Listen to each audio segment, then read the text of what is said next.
Nah, di video kali ini Kang Abai akan coba membahas permasalahan yang berhubungan dengan bahu kaku.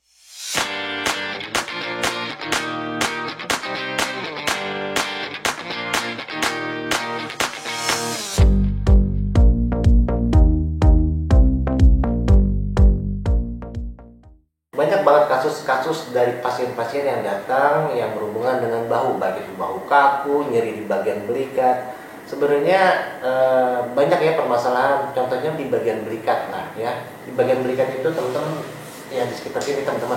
Ya, kalau kita posisikan tangan kita seperti ini, di sini kan kayak ada apa ya, kayak ada bulan sabit ya, kayak ada tulang di sini. Itu namanya bagian belikat ya, di bagian tulang shoulder blade di sini nih. Ya, nah di situ ada dua titik teman-teman, namanya otot rhomboid. Rhomboid itu ada dua, rhomboid mayor dan rhomboid minor. Jadi sambil Kang Abai bicara, nanti Kang Abai jelaskan secara animasi juga ya. Jadi biar teman-teman itu paham sekali titik mana yang bermasalah.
Ya. Nah, dari kedua otot ini di bagian otot rhomboid mayor ya. Dari otot rhomboid mayor dulu deh ya. Dari otot rhomboid mayor dia bermasalah, efeknya itu akan mengakibatkan permasalahan ke bagian infraspinatus ya. Di bagian infraspinatus dari sini masuk ke bagian teres major ya. Teres major di bagian bawah ketiak sini ya. Teres major, teres minor ke bagian titik angina tengah-tengah dada sampai akhirnya mengarah ke bagian jantung ke sebelah kiri kita. Permasalahan-permasalahan tersebut gejalanya seperti ini.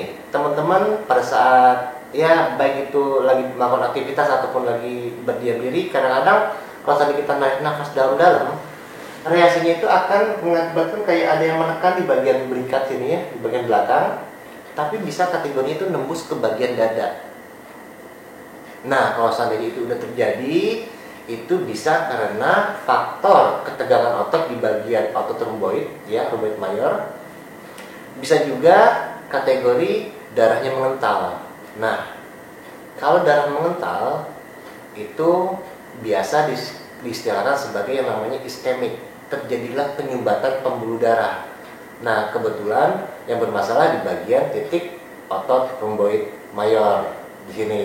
Efeknya bisa mengakibatkan jalur pernapasan ke bagian arah jantung itu bermasalah, sehingga untuk seseorang yang punya permasalahan dengan titik ini, efeknya itu akan berat nafasnya, ya, bahunya kaku, nggak nyaman banget, ya.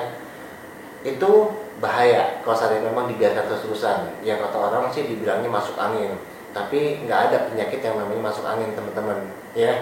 Itu hanya sebatas menyederhanakan permasalahan seseorang. Sebenarnya permasalahan utamanya adalah darah mengental, gitu ya. Kategori darah mengental itu bisa karena permasalahan kolesterol atau trigliseridnya tinggi. Jadi untuk mengetahui apakah teman-teman tersebut bermasalah dengan kolesterol atau trigliserid, itu nggak bisa dilakukan secara fisik, ya, nggak bisa dideteksi secara fisik. Teman-teman harus cek lab, ya. Cek lab itu apa, Kang?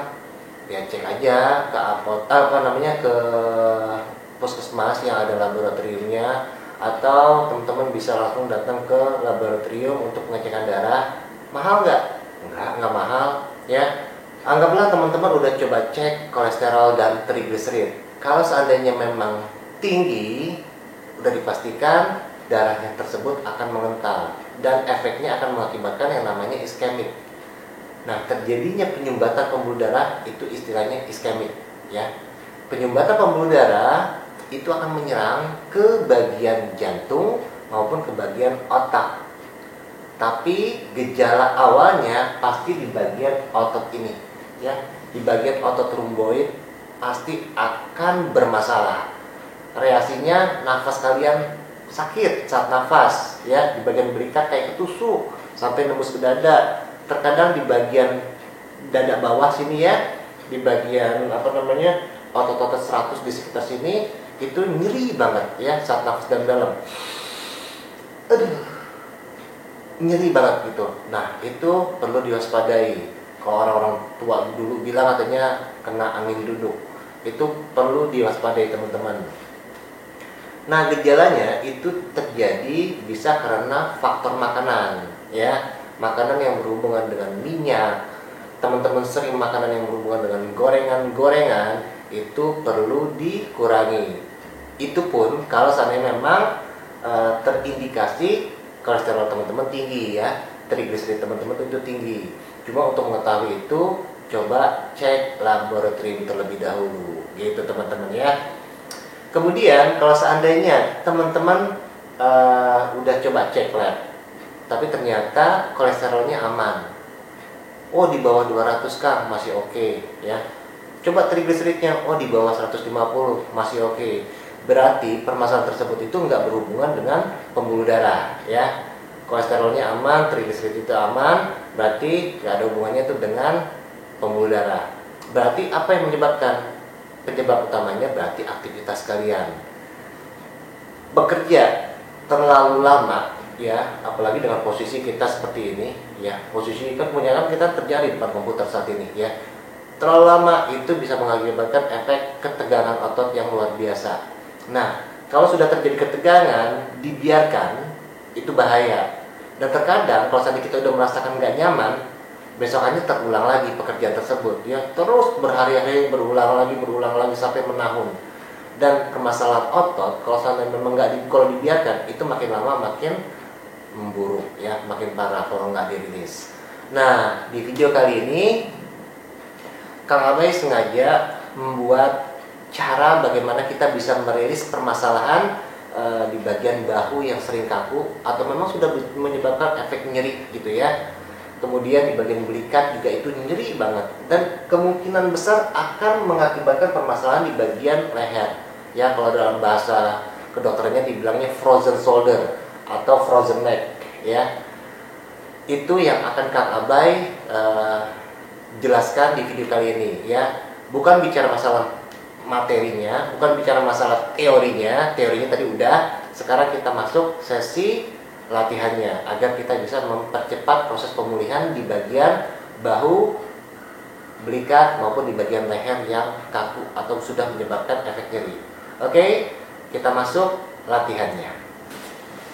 Oke, kita masuk sesi latihan pertama. Latihan flexion stretch. Dengan posisi kita boleh duduk, ya, boleh berdiri, itu silakan. Kemudian posisikan bahu kita, ya, itu menghadap ke bawah dengan kita lakukan penekanan melalui tangan kita, ya. Kita lakukan seperti ini. Kita hitung 9 detik. 1 2 3 4 5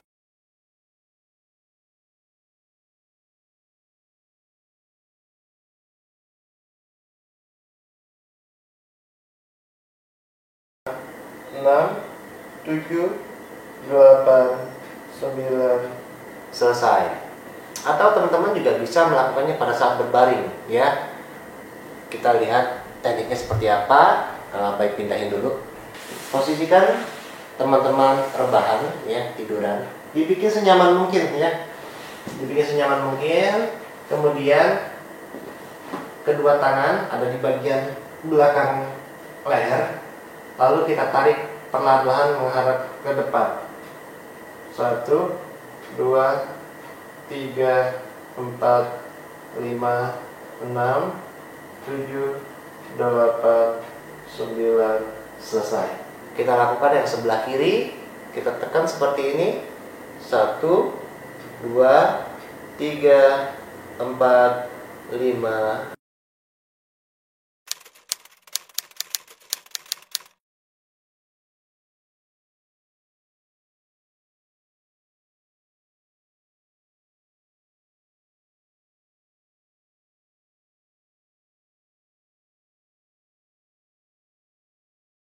Lima, 6, 7, 8, 9, selesai. Kita lakukan sebelah kanan. 1, 2, 3, 4, 5, 6, 7, 8, 9, selesai. Oke teman-teman, kita masuk sesi latihan yang kedua. Latihan ini namanya levator scapula stretch. Kenapa kita melakukan latihan di bagian scapula? Ya, karena di bagian scapula ini kalau tadi memang ada permasalahan di bagian otot rhomboid ya, itu efeknya akan mengakibatkan bahu kaku juga. Selain bermasalah dengan aliran pernapasan ke jantung, ini sangat baik kita lakukan ya. Oke, latihan yang pertama, latihan yang kedua ini kita membutuhkan pintu ya. Pintu terbuka seperti ini. Kemudian lengan kita taruh di sampingnya, gitu teman-teman ya. Leher kita berseberangan ya. Kita menunduk tapi dalam posisi berseberangan seperti ini. Kita hitung 9 detik. 1, 2, 3.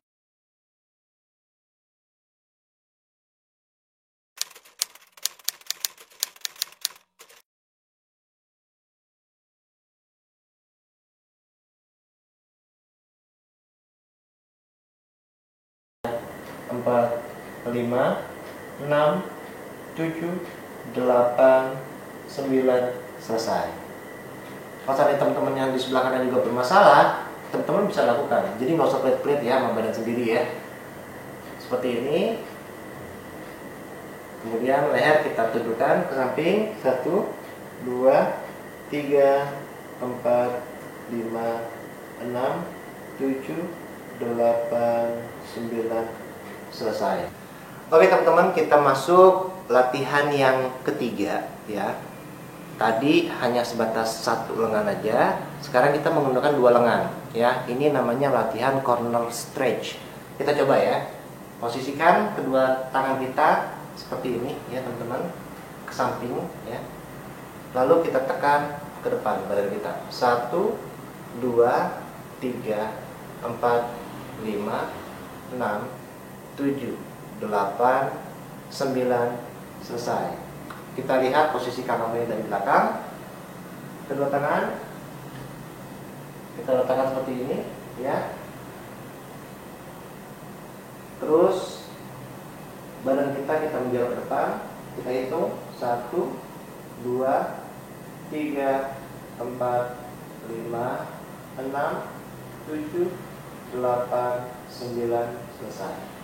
Oke, latihan yang terakhir kita membutuhkan yang namanya es batu ya. Kenapa setiap latihan pasti akhirnya Kang Abai membutuhkan yang namanya media es? Karena es ini akan sangat bagus untuk mengurangi terjadinya ketegangan otot ya.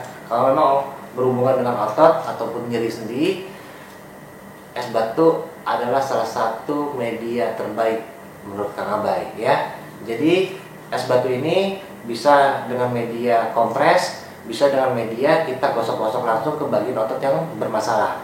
Contohnya kalau misalkan permasalahan kita di bagian bahu, kita tinggal gosok-gosok ya di bagian bahu kita yang bermasalah. Digosok-gosok sampai benar-benar merasa gak nyaman. Teman-teman kuatnya 10 menit, ya jangan dipaksa 1 jam. Jadinya sekuatnya kita aja ya. Terus begini ya. mungkin 5 menit udah nggak nyaman karena meskipun es tapi nanti reaksinya ke kulit itu akan panas sekali gitu ya. Lakukan seperlunya, support teman-teman. Kalau memang udah nggak kuat, udah selesai. Terus kalau mau diulangi lagi, ya silakan, monggo wae gitu ya. Terus di bagian belikat boleh ditempel begini, digosok-gosok, itu bagus ya. Fungsinya adalah untuk mengurangi terjadinya pembengkakan, menguranginya terjadinya ketegangan, dan terjadinya inflamasi. Ini adalah salah satu obat inflamasi anti radang secara alami gitu, tanpa menggunakan obat-obatan. Oke, video latihan ya, video latihan udah Kang Abai kasih. Tinggal apakah teman-teman mau melakukannya secara rutin atau enggak, itu adalah ya pilihan teman-teman sendiri ya. Kang Abai hanya memberikan yang Kang Abai pahami. Jika memang permasalahan tersebut baru, insya Allah cepat. Tapi kalau memang permasalahan tersebut sudah cukup lama, ya teman-teman pasti butuh proses ya, latihan setiap hari ya, karena yang namanya usaha itu nggak akan pernah membohongi hasil. Oke, cukup sekian video Kang Abai kali ini. Seperti biasa, sebelum mengakhiri video ini, Kang Abai selalu mengucapkan, sebarkanlah ilmu meskipun hanya 1 ayat. Wabillahi taufik wal hidayah. Assalamualaikum warahmatullahi wabarakatuh. Salam.